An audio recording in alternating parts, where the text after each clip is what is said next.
The top two teams in the country went down. Who's the best team in the nation after all?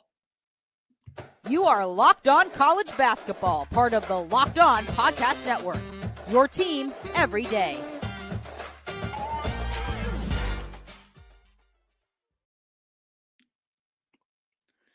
Hello and welcome into the 6th edition of Locked On College Basketball Game Night, where we get to talk about the nitty-gritty of the games we saw this weekend, give you live reactions, and much, much more. I'm Leif Thulin, host of Locked On NBA Big Board, credentialed NBA draft analyst, contributor on Locked On College Basketball, and I'm excited to host a show with you guys about what I love most. Saturdays chock full of college hoops, and in this case, I'll even touch on a game that happened Friday that altered the landscape in the Big East.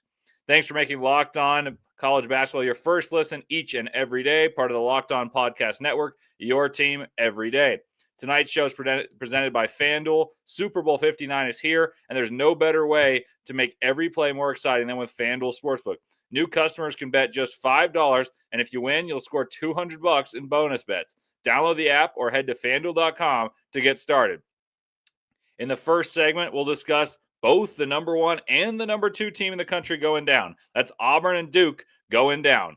And we'll have a new number one. Maybe? Could we? We'll discuss that. In the second segment, we'll venture into the Big East, where the Johnnies established themselves as an elite team and the favorites in the Big East. And the Jays won yet another game, this time over Marquette, who went 0-2 on the weekend.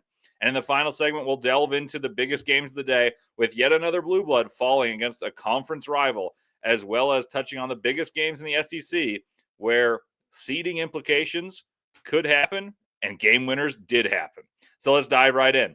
Florida went into the jungle at Neville Arena, and after falling behind by 10 early against Auburn with Janai Broome back and fully running, you thought it was over, didn't you? Well, I thought that might be the case too. I thought Auburn was going to blow the doors off of Florida, and Florida was without Elijah Martin.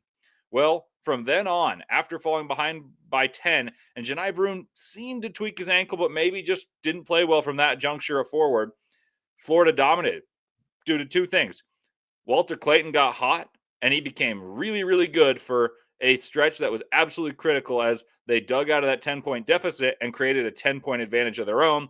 And then the front court was excellent. Absolutely fantastic front court play from Florida. Alex Condon and Thomas Hawk are as for real as it gets and dominated the SEC Player of the Year frontrunner and perhaps the Player of the Year frontrunner in Janai Broome. And that's not to slander what Janai Broome's done this year. He's been sensational. He's been unbelievable. And I've commended him for dominating games without even having to score. But today, he was flat out outplayed. No ifs, ands, or buts about it. Condon and Tommy Hawk, per Evan Mia, as the broadcast noted, that pair of sophomore bigs combined to be the most effective and efficient duo of any two players in the SEC, regardless of positions. Well, that talks about how good they are. Now, what did they do in this game if you're numerically inclined? Well, I don't feel like the numbers even told you how good they were, but these are the numbers. They're still pretty darn good. Condon, 17 points, 10 boards, and 4 assists. Numerous winning plays and numerous defensive stands against Janai Broome attacking. Now, Tommy Hawk comes off the bench, 16, 9 boards, 3 assists, and 3 blocks off the bench. Dude was a monster. And perhaps the best play of the game, a back tap where he gets the rebound, not once, but twice, offensive rebound, slap it back, hit a 3 when Auburn was making their final push. This game swung at 2 points.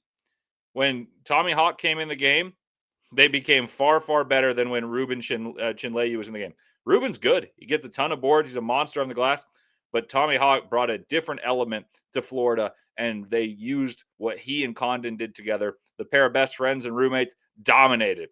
And the other juncture when it changed, similar time frame, Janai Broome appeared to twist his ankle and was not himself and was honestly quite poor. He didn't have his burst and lift around the rim. And when Condon was guarding him, he did not score. He ended up with an impressive stat line, but if you watch the game, he was bad. Janai Broome was simply not very good. And what that means is actually really important. We've now seen a team that could match the physicality and size and shooting of Auburn. And here's where it mattered, right? Florida did not double Janai Broome because they didn't need to, and thus they didn't leave shooters open, and that's where Janai Broome excels. He can punish you and dominate one-on-one on the block, or he picks apart your double teams, but Florida's bigs played straight up, and Broome missed numerous bunnies that, yeah, they were impacted, but a guy like Broome should make, and most players should make, but Broome absolutely should make with how good he's been all year. And the guy who is most impacted by a poor Janai Broome performance was Chad Baker-Mazara, who's been a borderline All-American, and he was absolutely silent in this one after the first minutes. Meanwhile, while this all matters, Florida needed to score in Auburn's lulls, right? Auburn, and I want to say that Auburn's going to be just fine. Like, don't panic about Auburn. Walter Clayton Jr. came back from injury in this game and was awesome in the first half, and he was very good in the first half to push Florida from down 10 to up 10. Like, his surge was in that stretch. Clayton had 19-9, but he felt like he paced himself late when Florida led big, and he was dealing with an injury of his own. But he was great when they needed him. We always talk about Florida's electric backcourt, and they were missing Elijah Martin today, but today belonged to the front court, and that's not to take away the abilities of Clayton, Richard, and Martin. But when Florida is firing on all cylinders, they prove they can beat anyone. And this, as a result, claimed the best win of any team in the country, winning at Neville Arena with a healthy Auburn side. As for Auburn, like I said, nothing's wrong. They need Broome healthy. And those of you who listen a lot to me will know I've spoken about Auburn having strange lulls and not a true point guard when I'm trying to nitpick as my only concerns for their Final Four contention. They're still a contender, and perhaps they're the best team in the country. We'll talk about that later too. But I will say Auburn has these inexplicable offensive lulls that very few can expose because Auburn plays a great 32 to 34 minutes and then 6 to 8 bad minutes. And if a team can laugh through those 34 great minutes because it's only good one day and not great, and then you can punish them for those 6 to 8 bad minutes, that's how you beat this Auburn team. And today they didn't have a great time. They were not great in 34 minutes. They were only good in half this game. So it was a rarity. And yet still Florida had to be on their A game. Broome was not great, and they didn't have the shooting to make up the difference, or the shooting wasn't great, and they didn't have Janai Broome to make up the difference. They go hand in hand, and Florida exposed those offensive lulls in which Auburn takes bad shots. They get hot. They look like they're taking heat checks. They get a little complacent because they're up a lot. In this game, they didn't have it rolling, and they had offensive lulls, and the lack of a true point guard, I think, reared its head for Auburn. That said, still a really, really good team. Now, they weren't the only team that went down with a very high number near their name, or I guess a very low number near their name.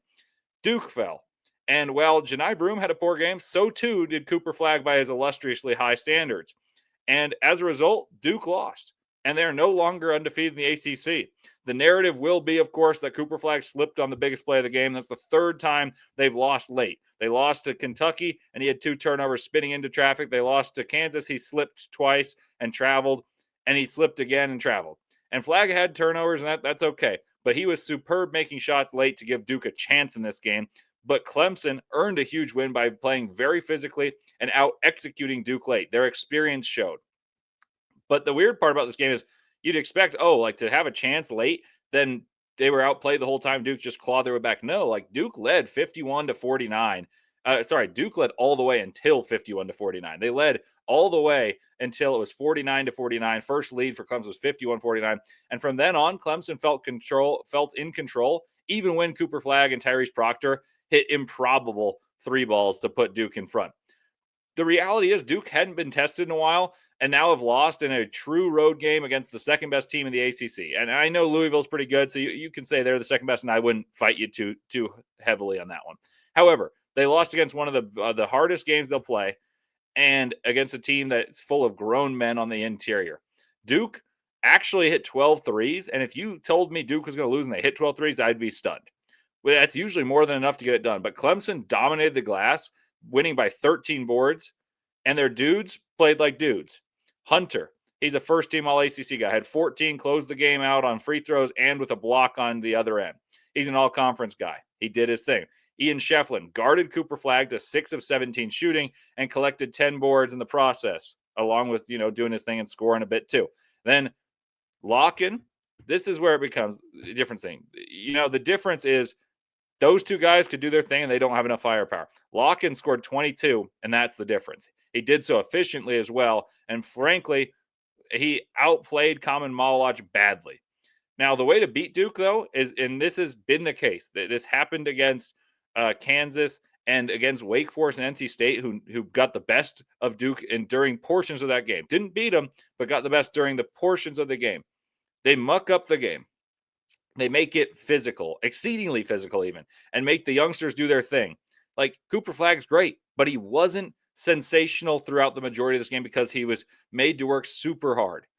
Con Knipple actually hit a bunch of threes. Tyrese Proctor hit a bunch of threes, but they couldn't get a rhythm going to the paint. They couldn't get a rhythm running their very flow and pretty offense because they were being mauled on each cut. It was very physical. This happened to UConn against St. John's. We'll talk about that next too.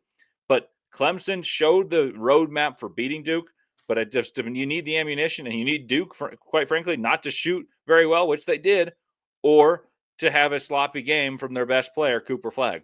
It doesn't happen often, but neither Cooper Flagg nor Janai Broome took advantage of the other one's team losing and not having a great game to take a leg up in the National Player of the Year race. Well, Clemson, the final story on this to me is Clemson made Duke work hard. Clemson's played a ton of close games. In fact, they've lost a lot of them, and their execution was far better late than Duke's. Duke needed Herculean efforts from Cooper Flagg to even be within a chance of winning this game. He hit tough shot after tough shot, a weird floater on the right side, a double clutch three, a step through. He made free throws. He did everything right to get them into that position late, and yet he slipped, and he'll take the lion's share of the blame. But really, Clemson deserves a heaps of credit, and Duke needs to get a little stronger on the interior. Common Malawach and Malik Brown were outplayed today on the interior, and that was enough for a really good team to get a win at home. There's parity in basketball, especially when a good team is at home against a very good team. That good team can win plenty often. So that happened today. They lost on the road. Auburn lost at home. I'd say Auburn's was more surprising, even though I'd say Florida is significantly better than Clemson. So we'll have more talk about those two goes down. Who's number one? That we might talk about that a bit later. So 1 and 2 go down, and we have much, much more to talk about, including the two-time defending champions getting beaten in their own building. And we have all that and more coming up next after a word from PrizePicks. You are Locked On College.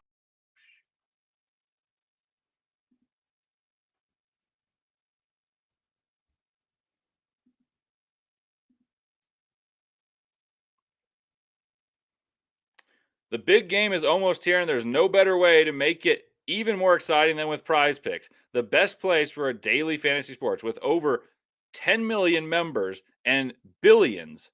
Yeah, I said billions and winnings awarded. PrizePicks makes it fun and simple to get in on the action. Here's how it works. You pick more or less on at least 2 players' projections, and if you're right, you can win up to 1,000 times your cash. PrizePicks even has a free pick for the big game where Patrick Mahomes only needs 1 throwing yard to win. Seems like a pretty good deal to me. Pair that with one more correct pick, and you're cashing out.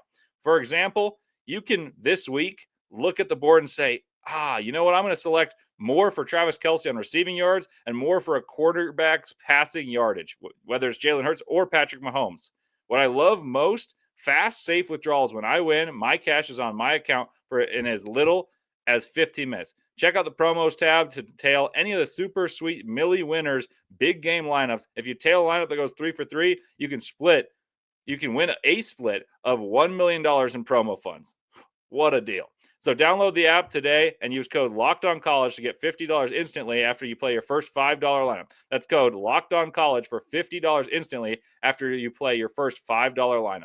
PrizePicks, run your game.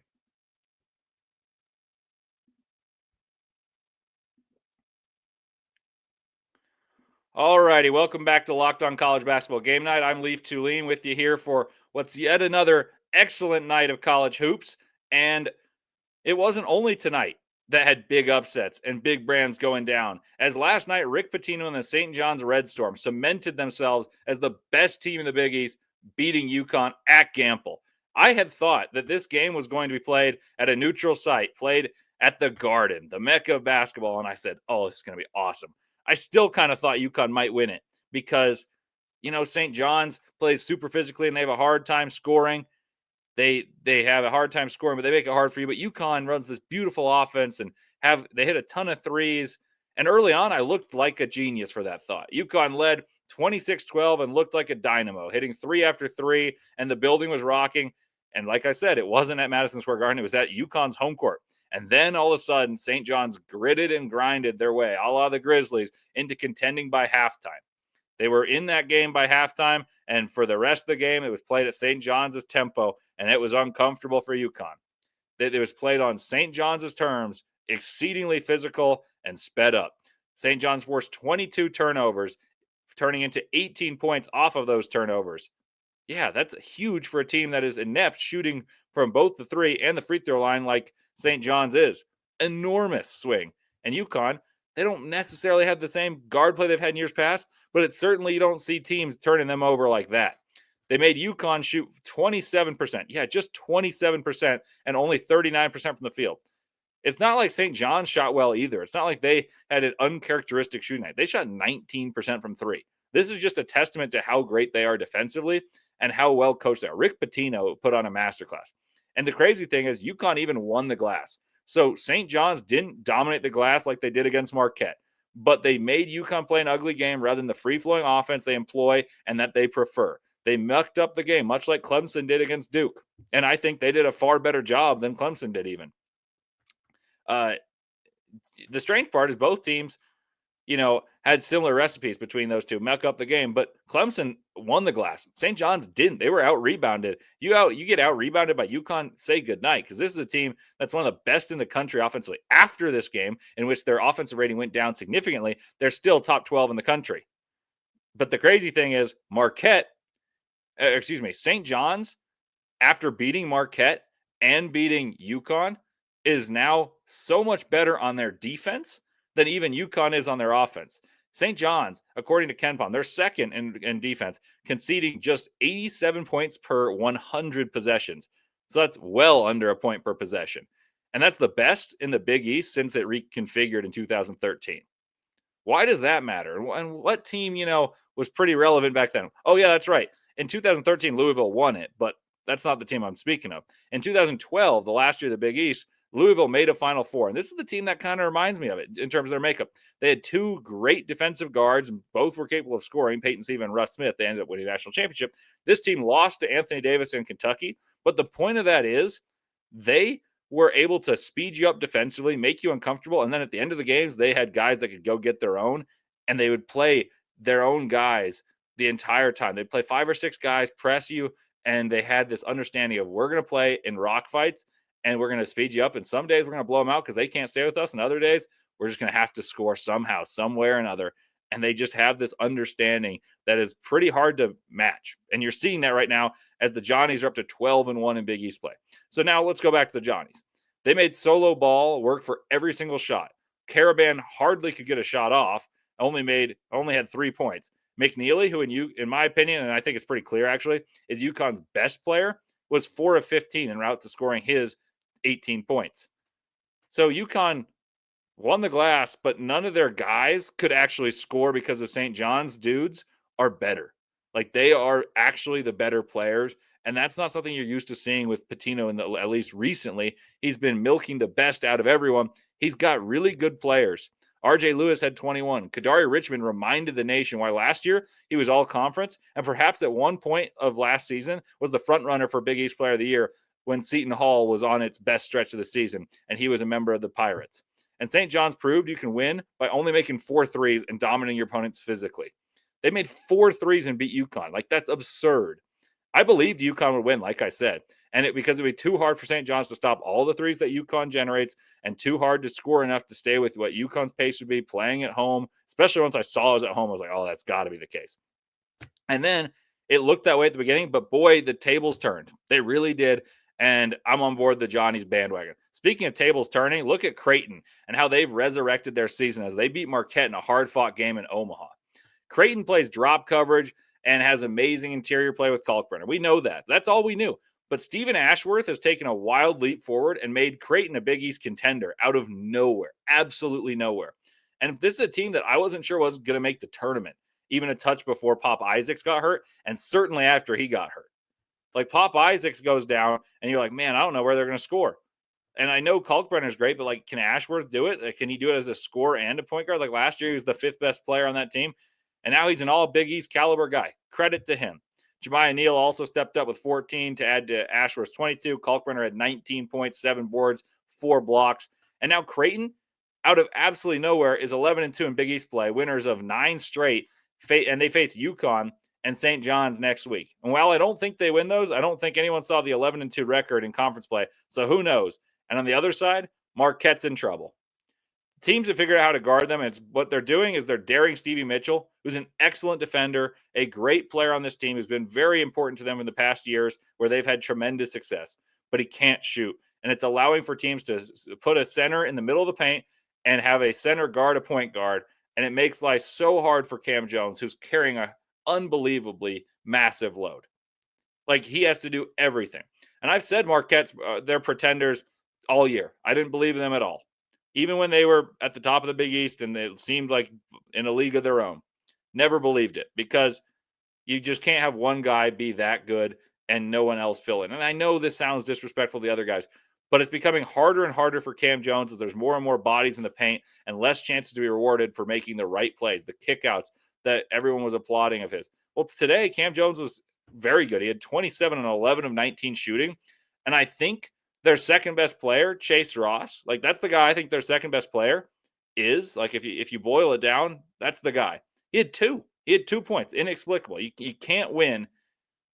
And they had a chance. Like that's how good Cam Jones is. But you can't win in a hostile environment against a good team with that happening. And then the craziest part is the guy who's been about as clear of a barometer for successes for them the last couple of years has been Joplin. He won 6th Man of the Year 2 years ago. They won the Big East title, and they were good. When he's good, they're really hard to beat. Last year, he was a starter, and when he was good, they're really hard to beat. Well, this game, he was really good. He had 22. It was hard to guard, and you can't expect that. And yet they came out still on the losing end against a team in Creighton that, like I said, pretty incomplete. They had 3 players that really were effective in this game. So Marquette, they can win some games with their defense. They can pressure you, and maybe they can win enough to reach Sweet 16. But that's the absolute ceiling to me. Who knows? I could absolutely be wrong, but this team has a lot of questions, and I firmly believe they peaked too early. That's just the way I feel about it. UConn, I think, has more potential than Marquette. Marquette's more consistent than UConn, but I think they're becoming more consistently easy to guard right now, and it's making things difficult for them in the long term. I think I got to say they're pretenders and not contenders even within the Big East, and much less in the national scale. Coming up next, we'll talk about a potential number 1 seed and a team who could be number 1 in the AP poll, and also talk about a team that was ranked in the preseason as number 1 but has taken a tailspin, fallen mightily. But first, a word from FanDuel.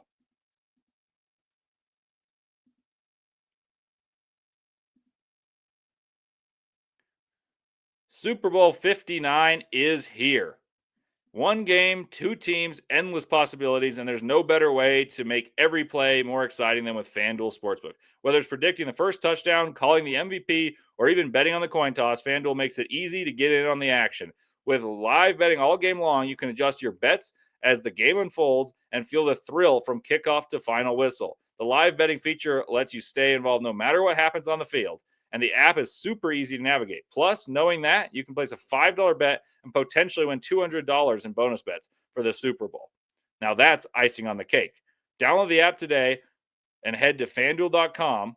You can do either. Download the app today or head to FanDuel.com to get started. Bet just $5, and if you win, you'll score $200 in bonus bets. That's FanDuel.com. Bet with FanDuel, official partner of Super Bowl 59.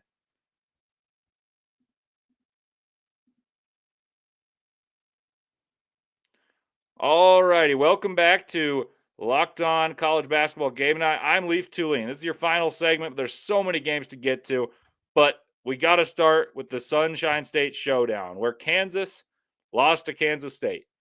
And it didn't really surprise me at all, and that's the issue. That's the entirety of the issue.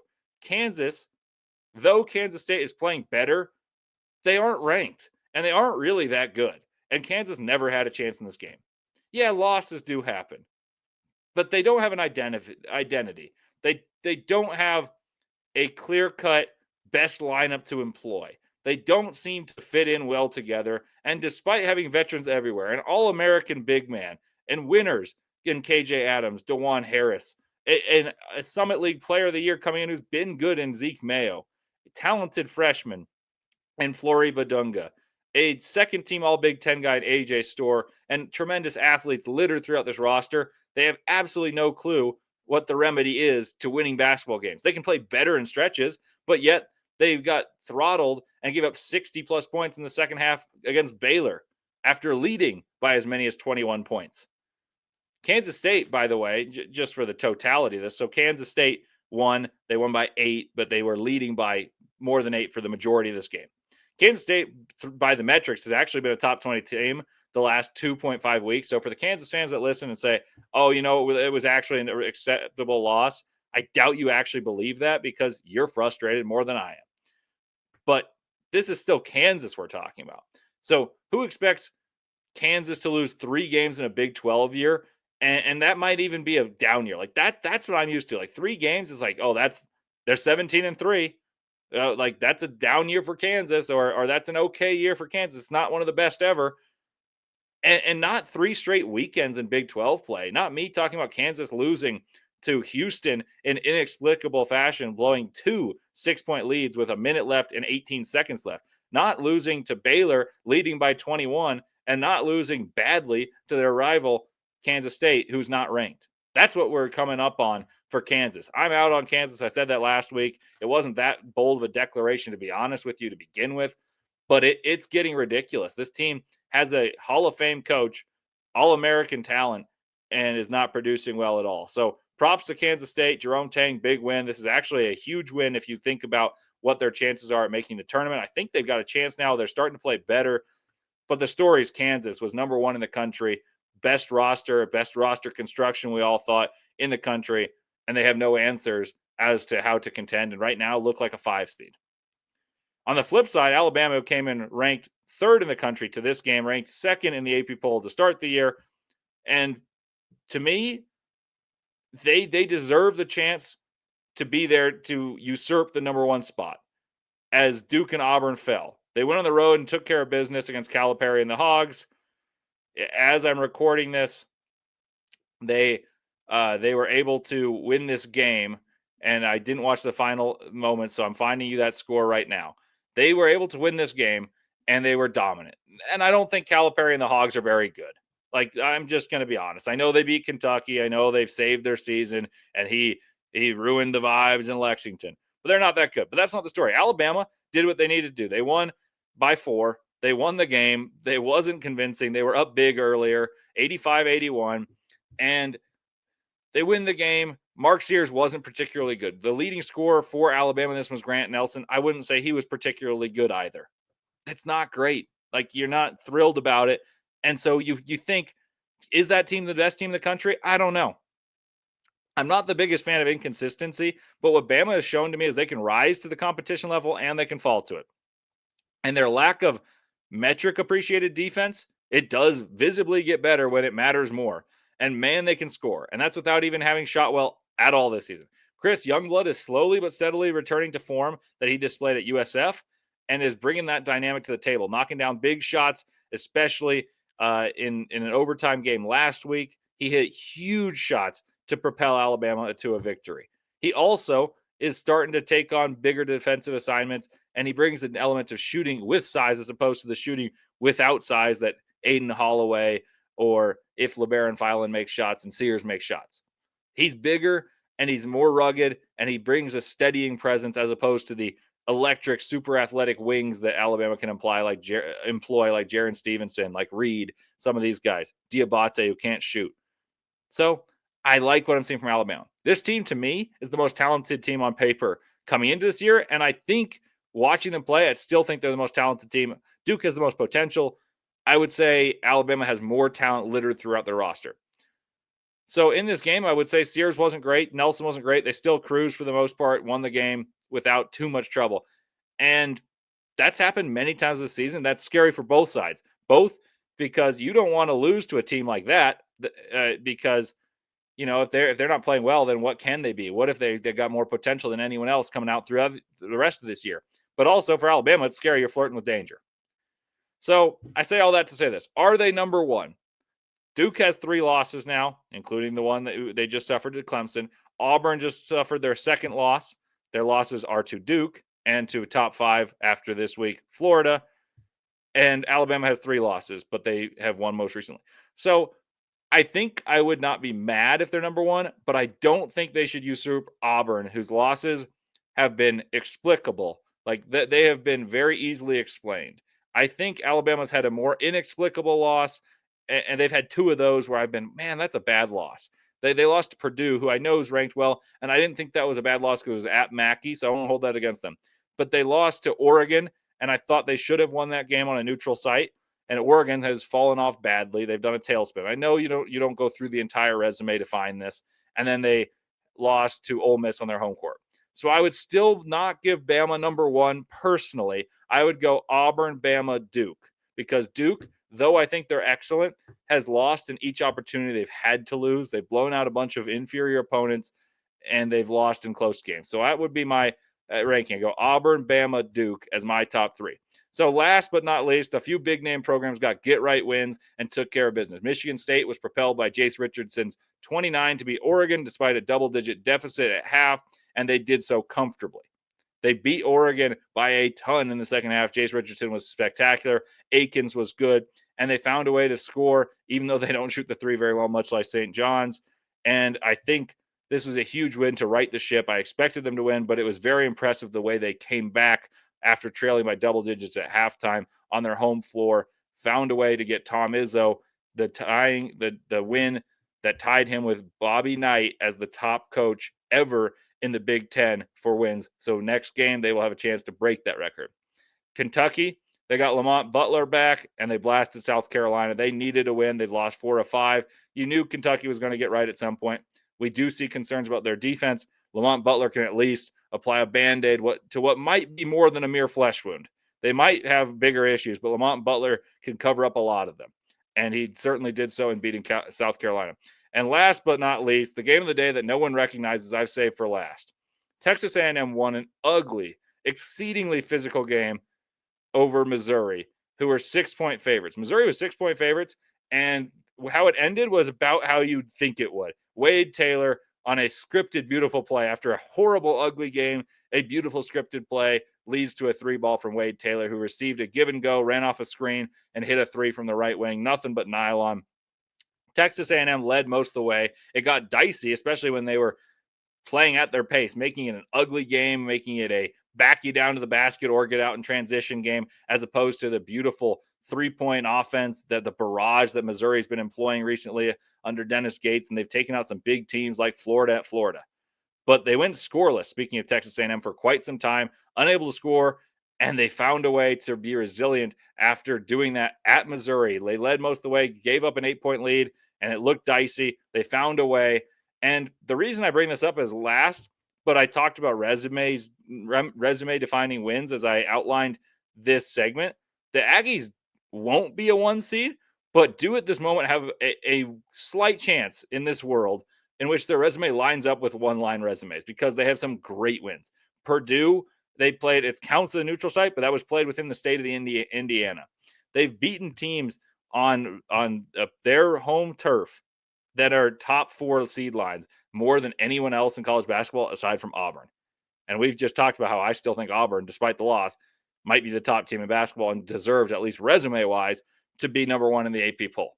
Well, thanks for listening to Locked On College Basketball. As always, with your first listen, I really appreciate that. Thank you for making us your first listen at Locked On College Basketball. And with your next listen, tune in to Locked On Clemson Tigers to hear about the huge win over the Blue Devils, because the people in South Carolina are excited. That was rowdy. And also, last thing, Dickie V was back, and it's awesome, baby. Are you serious? A PTP, a diaper dandy. And I celebrate you guys for coming and joining me on this show. And also, tune into Isaac and Andy on the weekdays, because they'll be recapping the games I couldn't get to. I recorded before Texas Tech and Arizona. So I hope that's an awesome game. Thank you guys for listening, and peace out till next week.